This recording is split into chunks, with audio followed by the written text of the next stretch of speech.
नमस्कार. आजच्या व्हिडिओमध्ये आपण समर्थ रामदास स्वामींनी छत्रपती शिवाजी महाराजांना कोणकोणते अद्भुत चमत्कार करून दाखवले हे पाहणार आहोत. शिवाजी महाराजांबरोबर जो पहिला चमत्कार घडला त्याचे नाव आहे मोगऱ्याचा तुरा मोत्यांचा झाला. शिवाजी महाराजांनी समर्थांची पूजा केल्यानंतर समर्थांनी त्यांना अनुग्रह दिला. त्याचवेळी अद्वैत्याचे निरूपण करण्यासाठी लघुबोध सांगितला.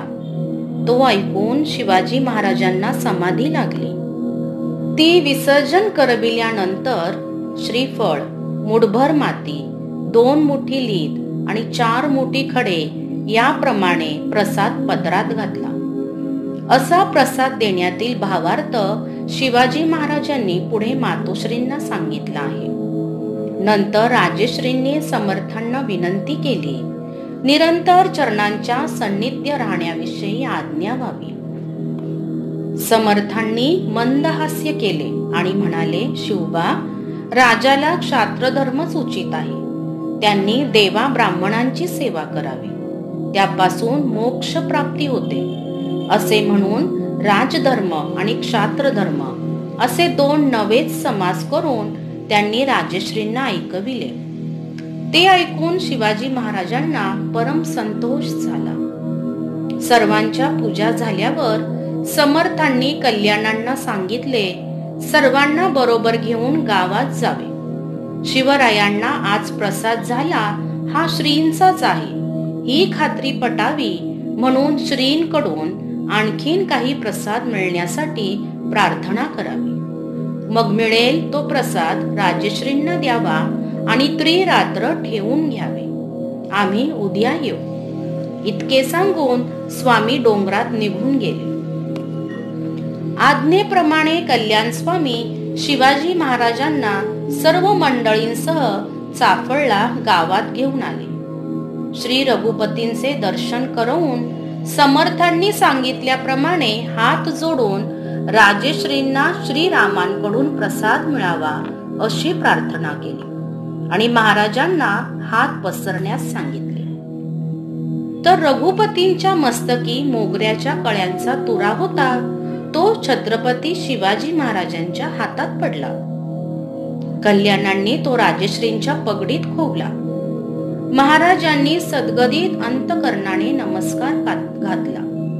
इतक्यात नैवेद्य होऊन भोजनाची तयारी झाली आहे असे कळले म्हणून महाराजांनी डोक्याचे पागोटे काढून तेथेच हुजऱ्याच्या हवाली केले आणि स्वारी भोजनास बसली.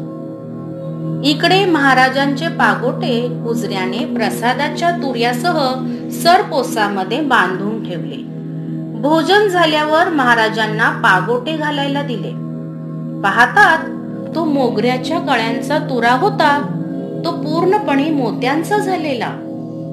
हा चमत्कार पाहून शिवाजी महाराजांना मोठी धन्यता वाटली. दुसऱ्या दिवशी समर्थ रामदास स्वामी आले. स्नान पूजा होऊन भोजने झाल्यानंतर 2 प्रहरी सभा बसली. शिवाजी महाराजांच्या सान्निध्य बाळोबा चिटणीस, निळोपंत मुजुमदार बसले होते.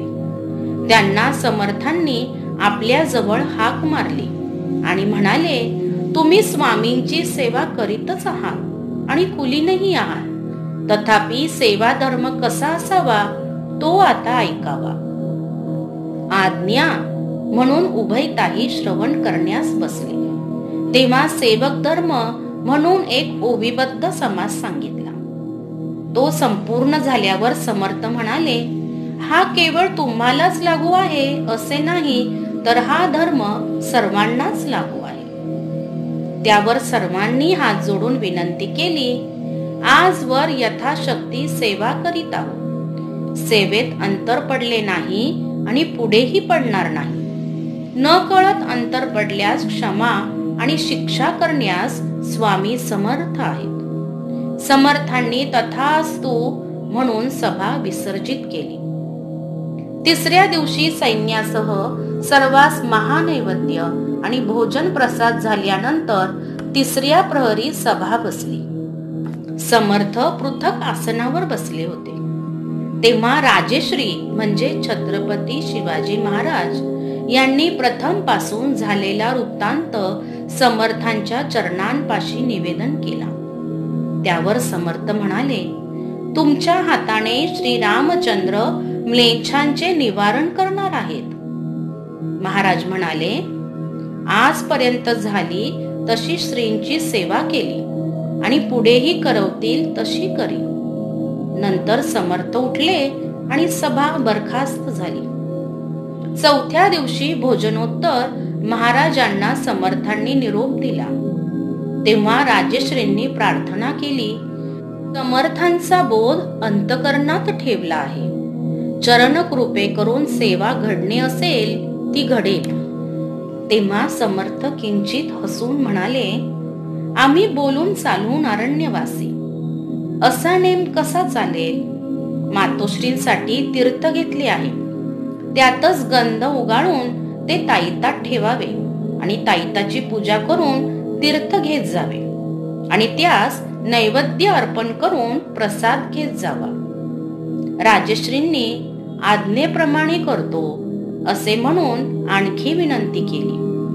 कोणताही कार्यभाग करणे तो आजपर्यंत कारभाऱ्यांच्या मताप्रमाणे आणि स्वमताप्रमाणे करीत होतो, परंतु यापुढे सर्वज्ञपणे वारंवार आज्ञा होत असावी. समर्थ उत्तम आहे असे म्हणाले. इतक्यात राजश्रींना ध्रुवाच्या आणि नारदाच्या कथेची आठवण होऊन नेत्र भरून आले. हा भावार्थ जाणून समर्थ म्हणाले, शिवबा, तू खरोखरच ध्रुवाप्रमाणे भक्ती संपन्न आहेस. आता नारदाचे म्हणवशील तर नारदाची योग्यता नारदांनाच, पण आताही श्री समर्थ आहेत, काळजी नको.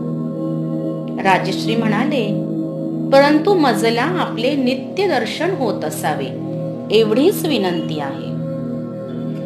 स्मरण कराल तेव्हा दर्शन घडेल. राजा, तू धन्य आहेस. श्री समर्थ तुला कृतार्थ करतील. याप्रमाणे आशीर्वाद देऊन पाठीवरून हात फिरवून समर्थांनी निरोप घेतला.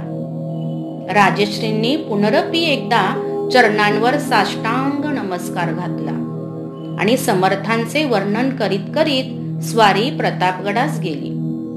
मग मातोश्री जिजाबाईंना समर्थांकडील सर्व वृत्तांत सांगून नेलेला तीर्थप्रसाद पुढे ठेवला.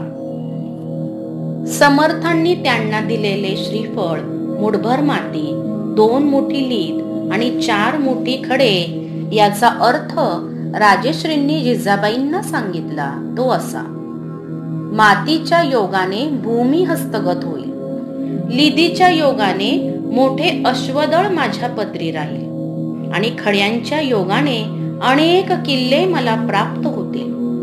हा भावार्थ ऐकून मातोश्रींना परमानंद झाला. त्यावेळी शिवाजी महाराजांचे वय अवघे 22 वर्षांचे होते. यानंतर समर्थ रामदास स्वामी यांनी शिवाजी महाराजांना जो